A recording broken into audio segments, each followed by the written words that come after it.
ফাতেমা তুই একা কেন আলীকেও ঘরের মধ্যে নিয়ে ফাতেমা বলতেছে বাবা আমার হাসান হোসেন ঘুমের মধ্যে আছে, আমার স্বামীটাও ঘুমের মধ্যে আছে,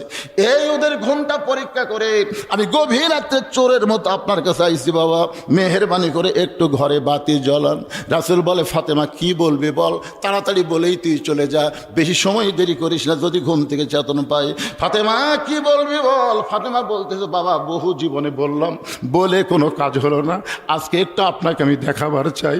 একটু বাতি জ্বলান বাবা, একটু ঘরের মধ্যে বাতি জ্বালান। নবী যেই মাত্র ঘরে বাতি জ্বলাইছে সঙ্গে সঙ্গে ফাতেমা দুইটা হাত নবীর সামনে বাড়ায় দেয়। নবী তাকায় দেখি হাতের তালু আছে কিন্তু হাতের উপরে কোনো চামড়া নেই, গোটা হাত গোস্তের টুকরার মতো লাল দেখতে পাই। নিজের মেয়ের হাত রক্তাক্ত দেখে ফাতেমা বলতেছে বাবা সকালবেলা উঠে আমার সন্তান দুইটা খাবার চাবে, আমার স্বামীর সামনে খাবার দিতে হবে,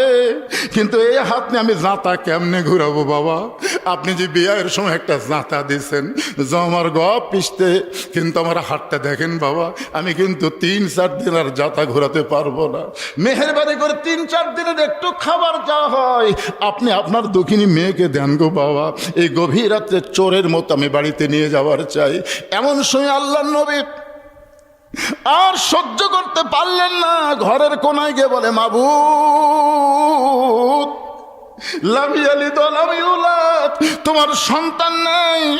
কোন সন্তান তুমি জন্ম দাওনি, তোমাকে কেউ জন্ম দেয় নাই, কিন্তু আমি একজন বাবা, যতই নবী হই আমি একজন বাবা গো আল্লাহ। এখন বাপের সামনে মেয়ের এমন কষ্ট দেখে বাবাকে আর সহ্য করতে পারে, আল্লাহ গো এমন গরিব আলীর সঙ্গে তুমি কেন ঘটকালি করলা, এমন গরিব আলীর সঙ্গে কেন তুমি ঘটকালি করলা। এই কথা যেই মাত্র নবী আল্লাহকে বলতেছে সঙ্গে সঙ্গে ফাতেমা মাথায় কাপড় দিয়া নবীর ঘর থেকে বাইরে যায়। রাসূল বলে ফাতেমা আমি তোর বিরুদ্ধে কিছুই বলিনি মা, তুই কেন ঘোমটা দিয়ে ঘর থেকে বাইরে যাস। ফাতেমা বলতেছে বাবা আপনি একদিন বলেছিলেন আল্লাহর পরে কাউকে যদি সেজদা দেওয়ার হুকুম থাকতো